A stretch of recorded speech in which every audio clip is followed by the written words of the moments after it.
Well, hey there, Internet. This is Steve, 1000 Year Home. So today I'm not at my house. I'm out doing a different project, but I'm doing a chimney. That might last 1,000 years. I don't know. But what's going on here is that the rest of the house is white limestone, and this was multi-shades of brick with various problems. Anyway, the homeowner said, hey, we don't like it. And they were right, actually. So what I'm doing is I'm chipping out a spot where I can go ahead and put in 5/8 inch fire rated drywall. I know that the new mantle is narrower, so it fits here. So this drywall will be in line of sight. So I need to make it look good. And this is behind the mantle, nobody will notice it. And so then any place where there's a little bit of high stuff, I'm gonna have to chip off. Let's look it down it that way, and so that the new drywall will go there. I have some refractory cement to glue as well as screws to screw this up.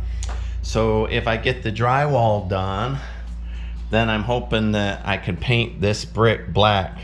So you know, I'll get all that so that when we do put the mantle on, if any of this is showing, you won't even notice it. So I have all the supplies I need. Let's just see how far I can get.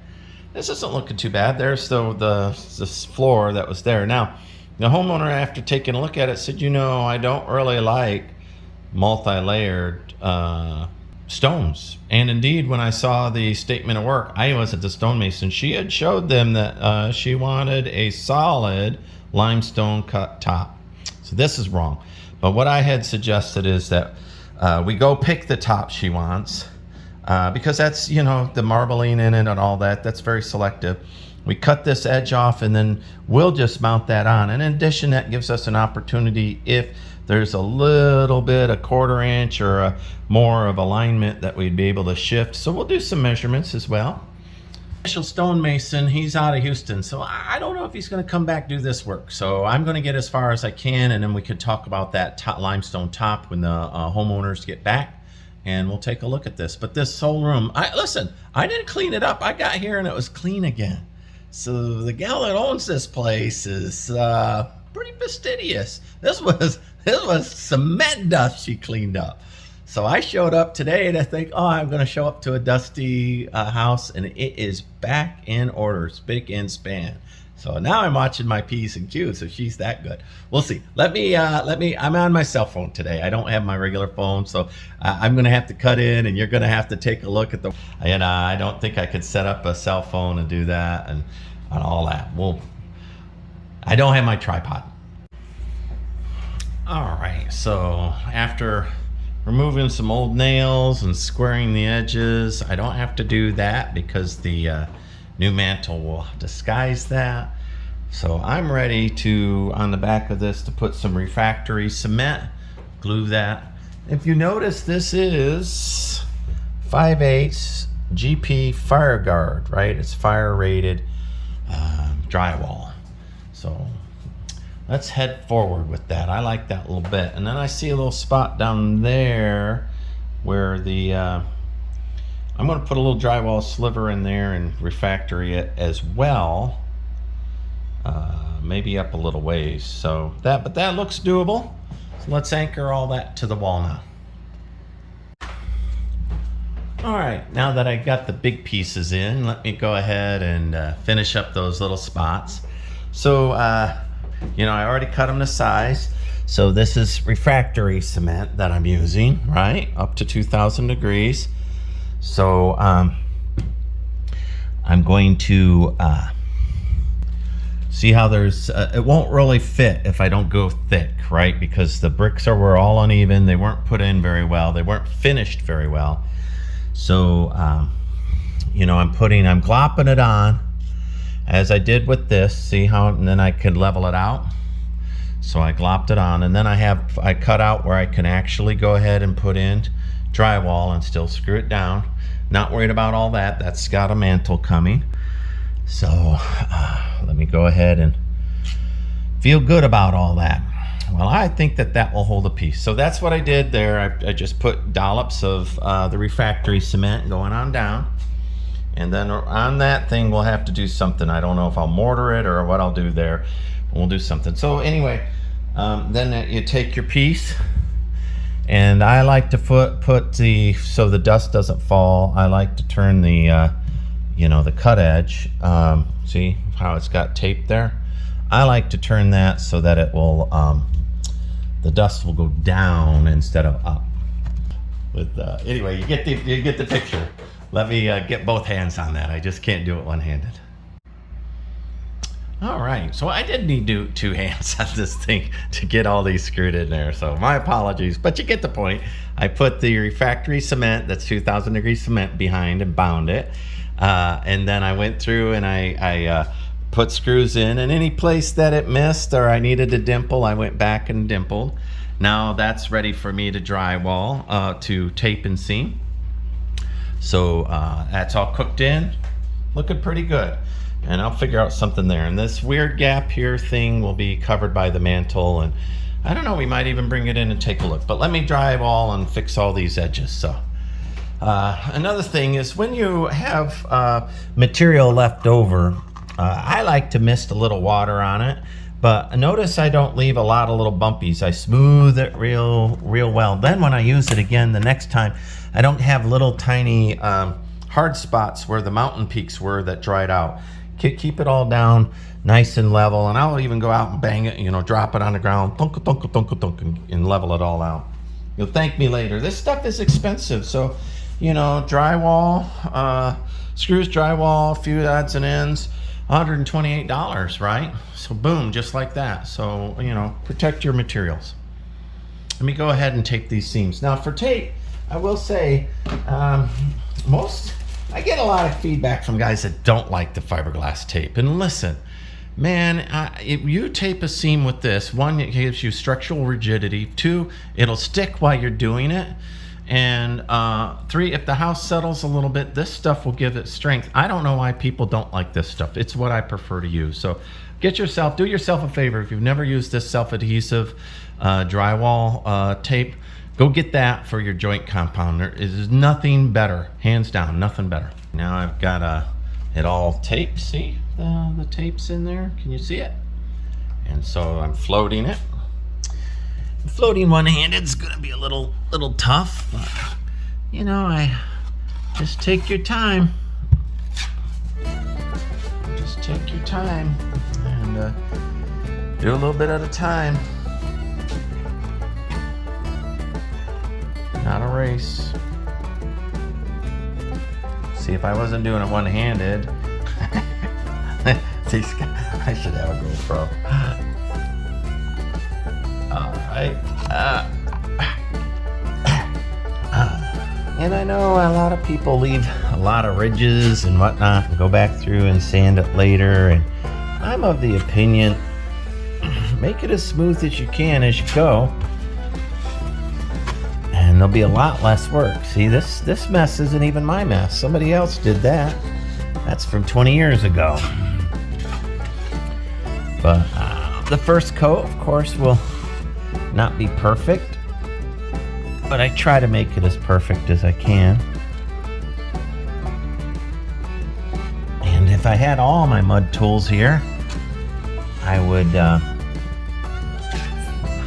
the 6-inch, I would go ahead and float it with a 12-inch when I was done and work that in. But let me go ahead and I'll see if I can stand you up and you can see if you can watch me. Let me try that.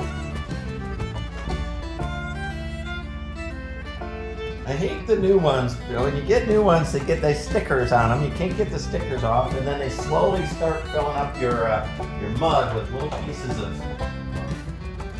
sticker. Quite a pain in the butt. I'll wash these and scrape them off after this. The stickers are holding on for the moment. You really want sticker-free everything. No floaties in your drywall, no stickers on your mud trowels. This will look pretty good by the time I leave. First coat. Tomorrow I'll bring my real trowels, my 12-inch and my 18-inch. I'll wet sand and I'll lay this thing out and Ah, it'll look really good.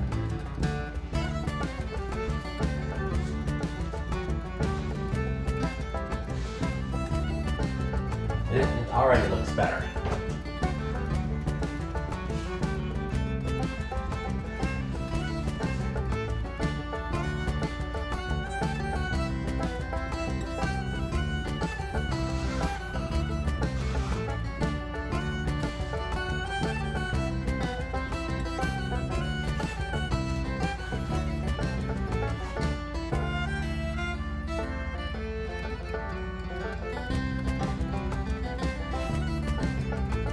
Alright, get that.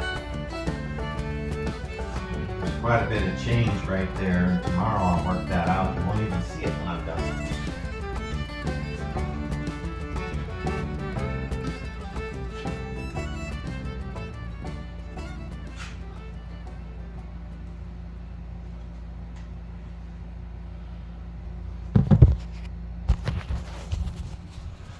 Alrighty. Well, I might put some paper down and chase it with the black and get that done. So where all this brick is, the new mantle does cover it up, and there's space for the mantle in the wood so it doesn't overheat. But when you look down the sides of the mantle, of course you could see in. And I don't want people to look in and see red Christmas brick. This isn't too bad for first coat, for scratch coat. I can live with that. All right, that's the black paint you use on barbecue pits. So I'm painting, masking out that red brick wherever you'll see it. So I don't have to do it all. And I'm leaving this so we can bond the mantle with the factory cement, right? The 2000 degree cement. So I'm gonna leave this. Originally we were gonna bond it that last night, but the homeowner wants to remodel the entire room and hang electric and do some other work. I was so surprised to find this room clean when I got back. But anyway, I'm gonna set you up so you can watch me paint.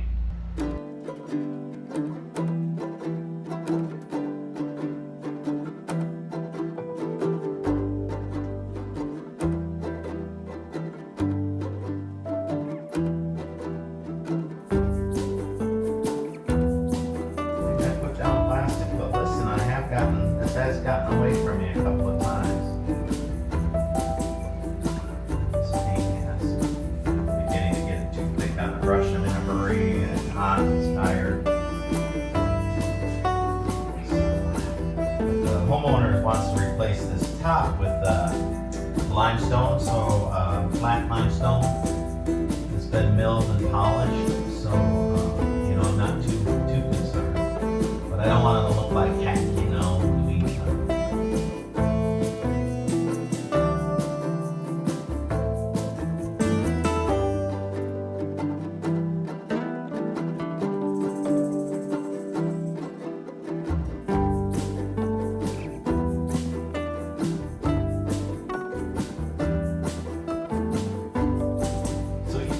That if this had been a finished top, I would have had it really well taped off and whatnot. But that didn't turn out too bad, did it? It didn't turn out too bad.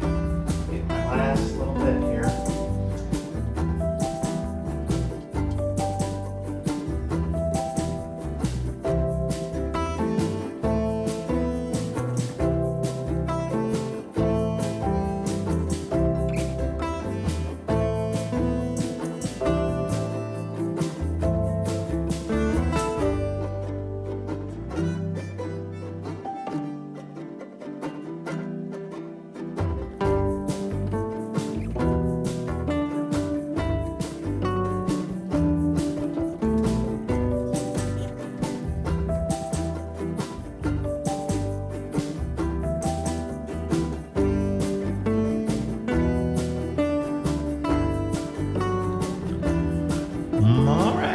All done, the floor's mopped just like I was never here. The homeowner won't know, except the drywall's all done. That looks much better. So people might say, hey, why didn't you paint the whole thing? And it's because I want the refractory mortar to fix to the mantle once I put it in place. So the only thing I was doing was hiding the brick that might get exposed. And there was a few odds and ends around the edge where the stone wasn't quite right. And then I made one drop. That's a screw, I'll pick that up. But I made one drop on the thing, which is good because the homeowner wants to put a different mantle on top of there that's polished limestone. And I agree with that. I think that'll take it from a rustic look to a more refined look. So this is very cool. I'm happy with this little bit of work. Eventually I'll caulk those seams down on the bottom and when we totally redo the room. And tomorrow I'll skim coat her sometime next week. It's coming up on a holiday weekend. So I'll skim coat all that and get this room ready for painting. All right, that's Steve, 1,000 Year Home. I got to work inside, almost in air conditioning. The AC in here is old, and so it's no longer keeping up with Texas. It's every bit of 85 or 88 in here, and it's 110 outside heat index, so it just can't. So this little old house is getting there, so I'm real happy to be able to participate here. Like, subscribe, follow me along. This is Steve, 1,000 Year Home. Bye.